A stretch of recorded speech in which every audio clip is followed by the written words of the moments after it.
everybody out there. With us tonight is a special guest, Tom Whitmore of MUFON.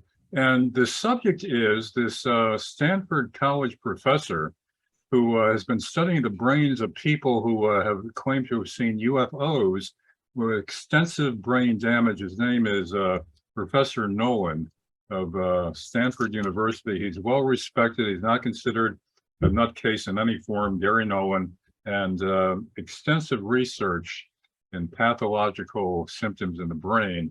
And he says extensive damage. And Tom, what's interesting is he says that most of the people were connected with the military.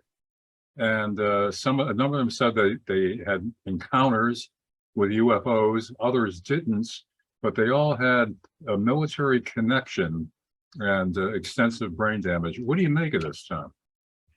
Yeah, and I think he said that some of them are State Department people that have suffered from the so-called Havana syndrome, and I'm not sure what that is. But I think Dr. Nolan's expertise is in immunology and in high-tech brain scanning. Mm-hmm. So let me go back in time a little bit, Larry, because what happened was there's a connection between Robert Bigelow, who's prominent in UFO history, and Harry Reid of Nevada. And Senator Reid, he arranged to have funding for a UFO study and a paranormal study that was under the auspices of Robert Bigelow's NIDS, National Institute for Discovery Science. Mm-hmm. And this became what has become known as the OSAP program. And OSAP stands for Advanced Aerospace Weapons Systems Application Program.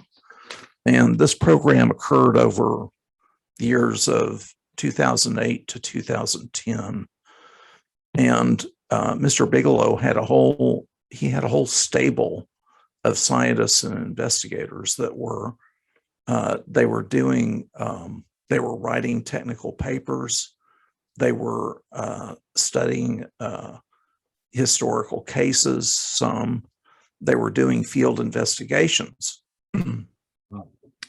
So one of the key people working with Mr. Bigelow is a person by the name of Kit Green. Yeah. And Kit Green was an employee of the CIA, and I can't give you the exact years that he was with the CIA, but he was for a period of time over what they called the Weird Desk. Yeah. And when Dr. Nolan said that he was approached by the CIA and by an aerospace company, I'm pretty sure that he was referring to Dr. Kit Green and probably Dr. Colm Kelleher, who was with Bigelow Aerospace BAS program, the OSAP program. So I think what was happening was they were doing, maybe they had some cases already on file, and they were also doing field investigations. So they had some subjects that they could supply to Dr. Nolan for him apparently to run, very high tech brain scanning and perhaps immunological work. Yeah. Well, I mean, basically what he concluded is he says it's similar to Havana syndrome, but he doesn't think it has anything to do with UFOs. He thinks a state actor may be involved. In other words, some government. And he says it's basically what it seems to him the cause of it is a strong radiation being directed at these individuals or individuals in the vicinity of very powerful radiation, correct? Well, I got the impression from the interview that he had parsed the Havana syndrome people from, I think he had something like 10 other people left. Mm-hmm. That I implicitly were involved with, some kind of a UFO event. They either got too close to a UFO, perhaps they may have been abductees. he referred to one of the cases, which is the Rendlesham forest incident in 1980 in England, where one of the people actually touched the object, and apparently he was subjected to something, whether it was high electromagnetic radiation or nuclear radiation or whatever. Yeah. But this person, by the name, I think his name is Jim Peniston, and he suffered from heart ailments and several ailments. And Dr. Green, the word is that Dr. Green helped him get the VA to treat him because he had been filing claims with the VA, and they wouldn't provide any assistance. And interestingly, this person's medical file is classified, so there really is something interesting to it. All right. So apparently, Dr. Nolan is saying that he thinks this may be some state actor, but he's also saying that some of it did occur with encounters with UFOs. Yeah, that was his implication. Yeah. So, have there been other cases beyond the one that you just mentioned? I'm not aware of a lot of other cases like that, even though there probably are other ones. Now, there's the classic Cash Landrum case that occurred in 1980 also. And that was an instance where a craft was moving at a fairly low altitude over a road in Southeast Texas near Houston. And two ladies and a boy were in the car, and they apparently were irradiated enough that, they made an issue out of it. And the word on the street is that the government came to some kind of on the one hand, they rejected their claim, and on the other hand, I've heard that they did, come to some settlement about it. There's also the instance of a story that a person is told that, of course, I'm sitting here and I can't remember his name, but he wrote a book about a experience that he had when he and a buddy went camping in Arkansas, and they apparently had some kind of a UFO event. And they were when they woke up in the morning, they felt awful. They were badly sunburned. They were badly dehydrated. And when they got back to the Air Force Base, they were put under medical observation and medical supervision. But the implication there being that they were exposed to something, something to do with the UFO. Now, those are the only two cases I can think of off the top of my head. I'm sure there are other ones. If you dig into the literature, you can find some other ones. This would seem to be indicated that it's not so much an attack on a person, but just the person being in the vicinity of very strong radiation, and that does the damage. Perhaps. Now, if you look at the at the abductee phenomenon, many abductees report a great deal of discomfort after their alleged abduction experience or experiences. And they wake up in the morning, they feel strange, they don't feel good. They may have marks on their body. Maybe they have dizziness, and other symptoms. And maybe it's because of the radiation emanating from the alleged craft that they were abducted in, or maybe it's because of medical procedures. Maybe they were made to drink something, or they were injected with something and, felt terrible after that. But if we go into the abductee literature, there's plenty of anecdotal evidence about that. This would seem to point to perhaps the propulsion system of these UFOs that involves some kind of radiation, gravitation, strong force field, and that's what's producing the strong radiation, which is damaging to the human brain. It would seem to be tied in with the propulsion system, I would think. Well, from my standpoint, that's speculation. It's a logical inference that it could be from the propulsion system, and assuming that these objects exist and that they can do what they're uh, alleged to do, fly at these high speeds and make right angle turns and go into the water and come out of space and all of this, that they have some kind of propulsion system that's way beyond anything that we have. So it's anybody's guess how, that propulsion system would work and what kind of radiation it might emanate. Yeah, wasn't there also some talk that the government might have back engineered UFO technology and created their own craft, which may have had some technical problems? Well, that's the thinking about the Cash Landrum case. That now Richard Doty has made the claim that there was a back engineered alien craft that they couldn't figure out how to make the propulsion system work, so they put their own propulsion system in it. And he claims that they flew it around for months up at Area 51, and then it was being transferred to another location and got into trouble. And that's when it got too close to these three people, the Ms. Cash and Ms. Landrum and the boy. Yeah. And that's the story on that.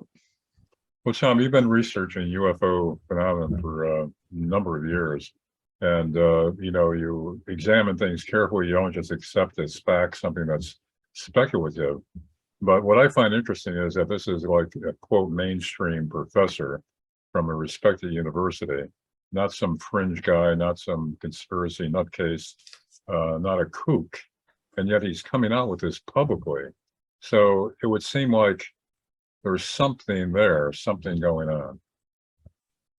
Well, I think that there is. I can't say that I know there is, but I strongly suspect that there is something going on. But Gary Nolan, I'm speaking from the standpoint of being a UFO person, and I keep up with all of this. So nothing that he said in that interview was new to me. Mm-hmm. And for the so-called average citizen listening to it, that's not up on the UFO subject like we are. It may seem like it's really an official thing, but the problem is it's not. There is a group of people that have been interested in the UFO field for many years. Some of them have had some peripheral relationship to the military and the government. And it's a circle of people, I'll name them right here. Kit Green, Hal Puthoff, Jacques Vallée, Eric Davis. These are people that all know each other. They've all worked together on this problem. And they're the kind of the pool of sources that the mainstream media is starting to get a hold of. So this is definitely a step forward with someone like Dr. Gary Nolan going on Tucker Carlson. That's because I know Tucker Carlson has talked with Lou Elizondo, and he's talked with Christopher Mellon. Now he's talked with Gary Nolan. Maybe Kit Green is next, or maybe Jacques Vallée is next. But none of this is official disclosure. It's a group of people that have been working on this a long time. They do have some connections in the government and in the military and intelligence, but it's still not official confirmation or disclosure from the government. Yeah. Well, do you think we're getting to that point that there will be disclosure, or is it just going to continue as it has ever since the first UFO sightings? That it's, very ambiguous, government isn't forthcoming, or is that changing at least a little bit where they're making some comment? I mean, they admitted last year that there are a number of these objects that they don't know what they are. That in itself, I think, is a major admission. No longer just writing it off as mass hysteria, Venus, swamp gas. all the usual suspects. Instead, they said that they said flatly, there's some that we don't know what they are. So that in itself is a big change, isn't it? It's a change in the behavior of some of the people in the government. Okay. It's not a change in behavior in all of the major sources within the government. For example, the Air Force or the Defense Department or any of that. Now, there are some people in that whole class, you know, the DoD and the intelligence agencies. There are a lot of people that are interested in the subject, and some of them are very much in favor of more government disclosure. But there's also a large group of people that are not in favor of disclosure. So what's been happening is the legislature, the Senate Intelligence Committee, is starting to put more and more pressure on the Pentagon to be more forthcoming with information. And they came out with some legislation. Well, first they made a request, and then they started writing legislation. Now they're really, really, truly expanding it, and it really is notable. This is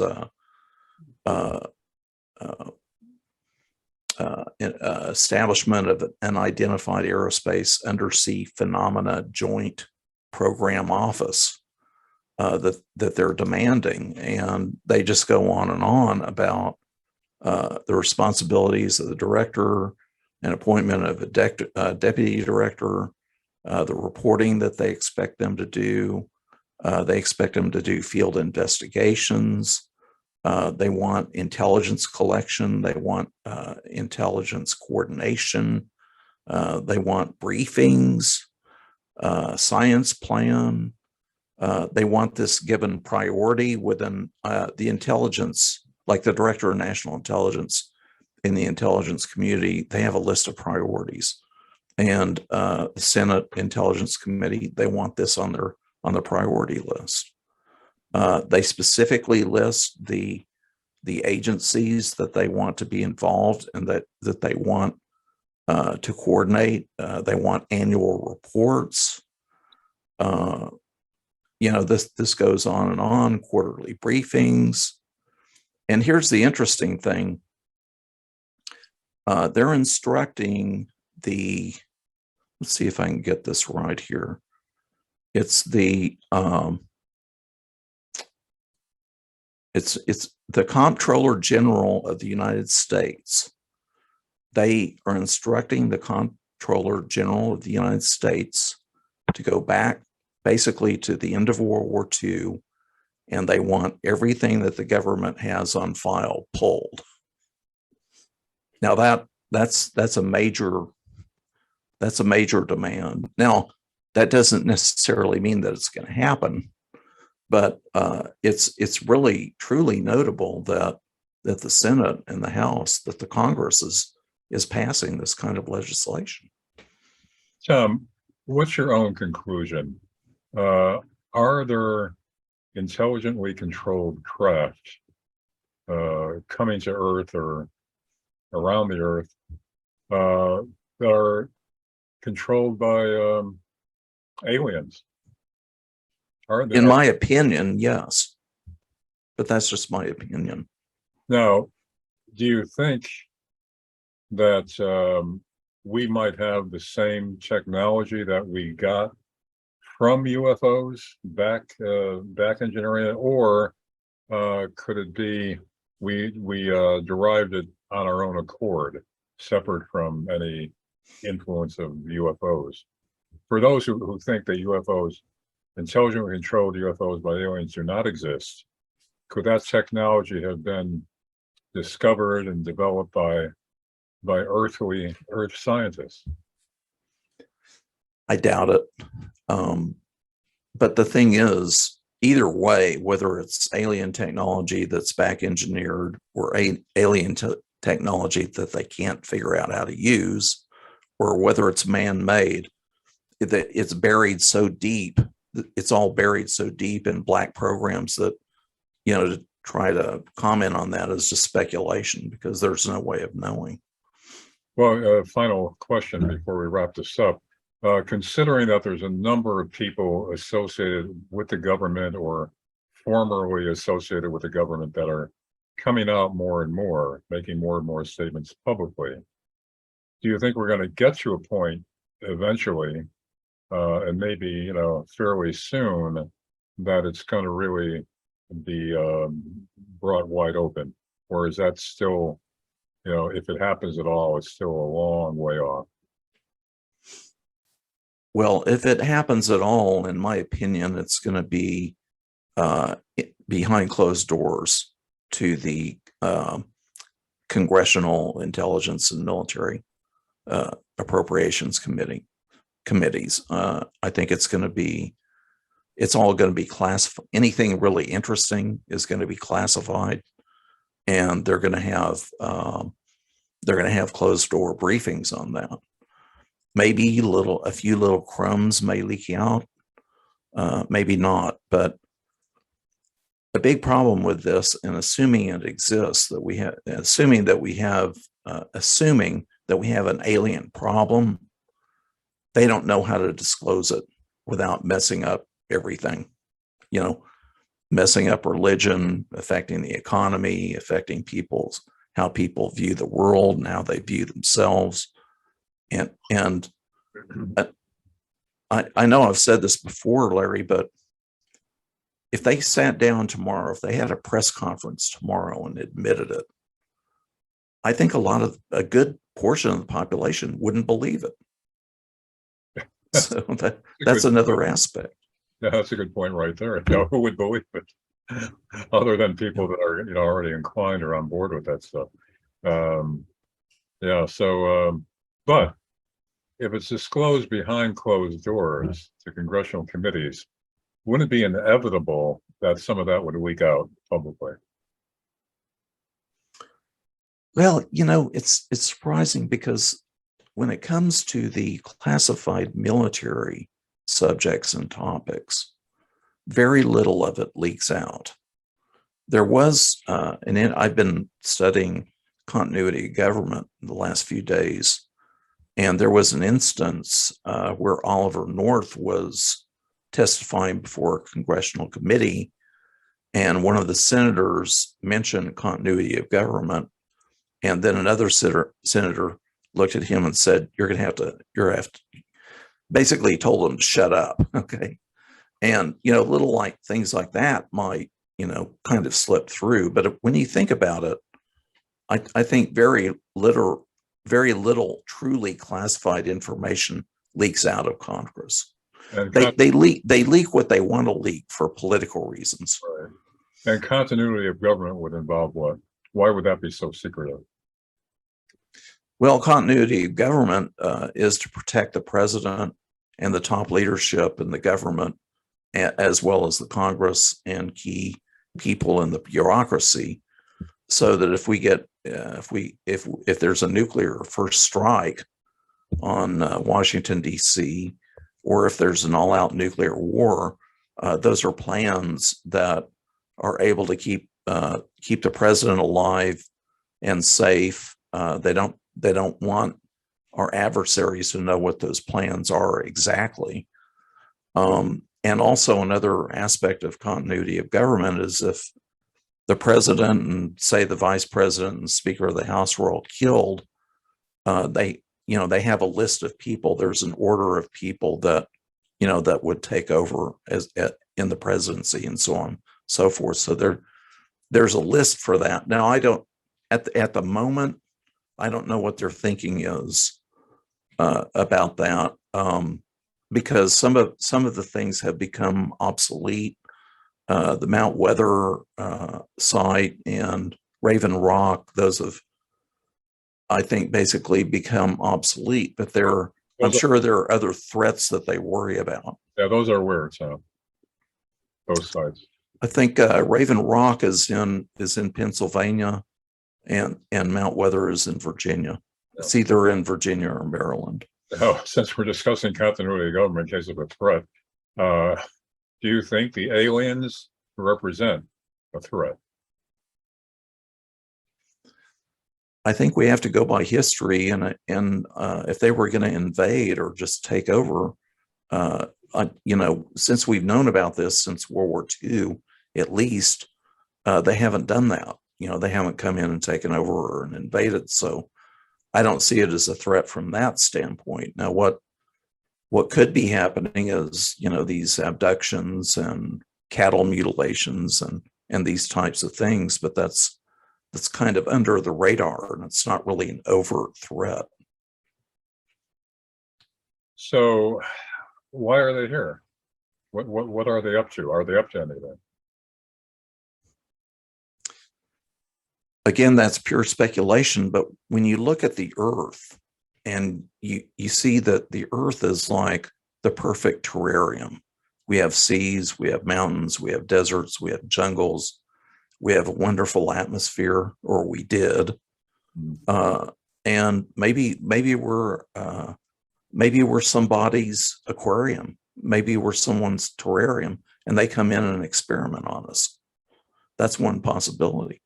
Or, as it was in War of the Worlds, they envy this paradise planet, and they're coming from their dying planet or wherever to displace us and take over the Earth and enjoy it.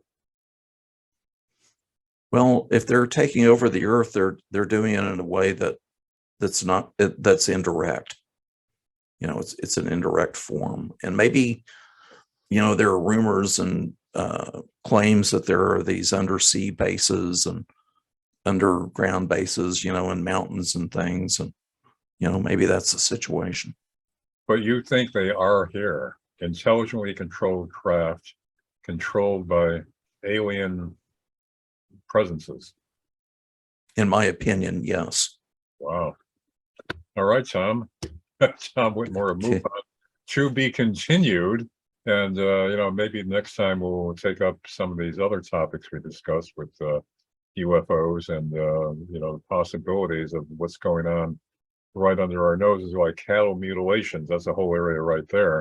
And there seems to be, some compelling evidence that that's real and, still unexplained. So, Tom Whitmore of MUFON, thanks very much for being with us once again. Thanks. Thank you for having me, Larry.